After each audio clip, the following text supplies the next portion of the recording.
Legal, tá aí a transmissão de hoje. A gente transmitiu para você ao vivo a live do presidente Jair Bolsonaro dessa quinta-feira. E agora, como a gente faz também tradicionalmente, a gente passa a palavra para os nossos comentaristas analisarem um pouco o que foi dito hoje nesse encontro. O que achou, Zé?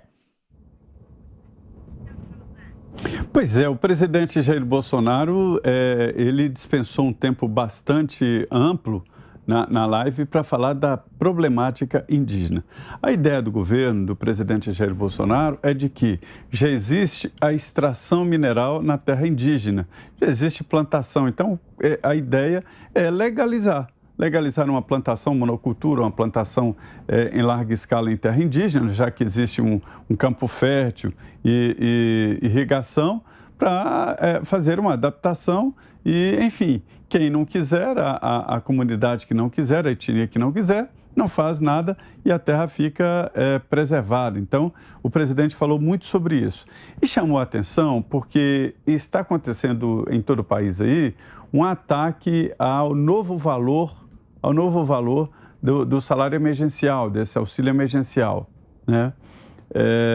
O presidente mostra que 250 em média é muito mais do que, por exemplo, o Bolsa Família. O Bolsa Família paga R$ 192 por mês em média, ou seja, o auxílio emergencial que foi criado no governo do presidente Jair Bolsonaro gasta muito mais do que Bolsa Família. E ele fez uma conta interessante, né, sobre o auxílio emergencial. Ele já investiu, que é um investimento na qualidade de vida do Brasil, 320 bilhões de reais. 320 bilhões de reais no auxílio emergencial. E pelas contas aqui, isso seria 10 anos de Bolsa Família. Para vocês terem uma ideia, o projeto aí de Bolsa Família para esse ano vai consumir 34 bilhões de reais num ano.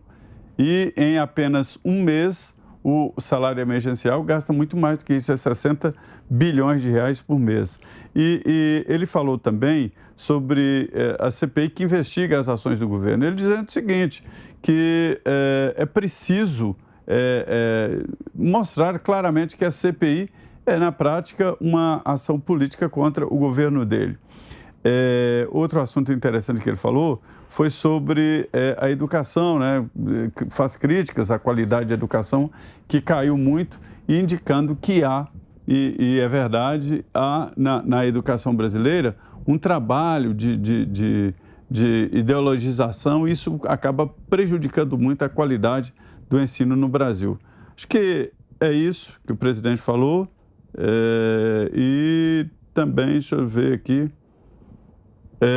mas é isso. Basicamente, o presidente dispensou grande parte hoje da live na problemática indígena, chamando a atenção exatamente para o que quer o índio e o que querem as ONGs que se alimentam financeiramente desta bandeira.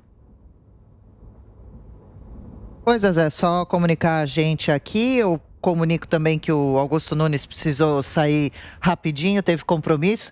Guilherme Fius, a gente segue agora com a sua análise. O que você destacaria da live de hoje?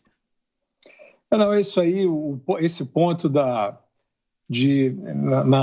visão do governo, retirar intermediários, né, na política indigenista, né, assim, o governo e o presidente da FUNAI, Marcelo Xavier, relatam, né, assim, o encontro de muitos desvios, né, em relação a verbas que seriam para a política indigenista, bem-estar dos índios, etc. Então, foi uma ênfase muito forte nesse uso demagógico, né, do que seriam os direitos indígenas.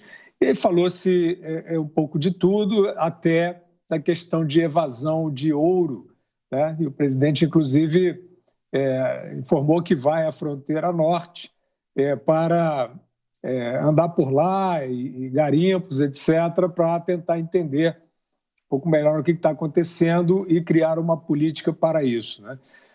A conversa, em vários momentos, voltou a essa questão do garrote econômico, né, que nós estamos vivendo por conta da pandemia e das políticas de restrição de circulação. O presidente sempre fez a ressalva sobre isso, né, sobre o perigo de políticas generalistas e sistemáticas de trancamento de atividades, trancamento total, como acontece em muitos casos. Relatou, inclusive, uma operação de auxílio de mantimentos, até de alimentos, de meios, enfim, para a cidade de Araraquara, que de fato é um exemplo, na minha opinião, também um mau exemplo, né, desse uso de lockdown sem critério e de forma radical, inclusive, eventualmente, com tratamento violento da população. O presidente está tentando fazer esse contraponto, né? E trouxe também um ponto que eu, como jornalista, considero de fato muito lamentável, que é a imprensa sair da rota da crítica ao governo, que é fundamental, né? Todos os governos devem muito até sua própria evolução ao poder crítico, à fiscalização da imprensa, para aquele tipo de matéria que eu já tinha visto, inclusive ele leu lá na live, que é dizendo que o presidente acusa sem provas o lockdown de causar desemprego, pelo amor de Deus, né? Realmente é um nível aí de panfletagem isso, né? Assim, para tentar... É aquela questão, né, Adriana? É aquela falsa filosofia da checagem, né? Que é muito perigosa, porque ela é enviesada, né? Eles se auto-intitularam ou autocredenciaram senhores da verdade, juízes vão lá, carimbam falso ou verdadeiro.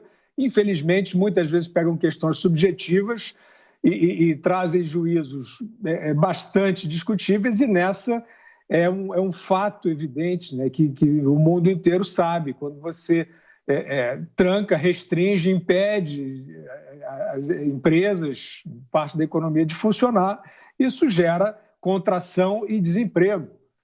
E, de fato, tinha um veículo de imprensa. Eu acho que isso é uma pérola, de fato, né, nessa tentativa aí de usar a imprensa como um corregedor de tudo, né, uma coisa bem estranha. Eu tenho um sotaque fascista, isso eu acho também, porque se você começa a se apresentar como o senhor da verdade e sai corrigindo todo mundo, segundo a sua régua, que não é uma régua, na verdade, é uma intenção nem sempre boa, a gente está em maus lençóis. Então, ele citou essa matéria para falar bastante, apelou, né, durante quase todo o tempo contra as medidas restritivas que não tenham critério, aquele velho ponto dele, né? Quer dizer, que é o seguinte: proteção dos vulneráveis, a distância, etc., e sair desta, no entender dele, desta armadilha, né, de achar que impedir a sociedade de funcionar é uma proteção sanitária. Acho que isso foi mais importante. No final, ele fez um rápido comentário do que seria o governo Lula, né? Falou bastante de ideologia, né? Falou da questão de realmente dessa tentação, segundo ele, né? Assim, de você enfraquecer o pequeno, principalmente, né? As pessoas com menos meios, que precisam, né, subsistir da sua atividade, gerar o seu sustento a cada dia. A restrição sobre essas pessoas as coloca mais dependentes do Estado, e que seria isso, no entender dele, um desejo, né? Ele falou de ideologia, né? O desejo desses que se apresentam aí como progressistas, e aí fez uma referência ali meio velada à possível candidatura do Lula a presidente no ano que vem.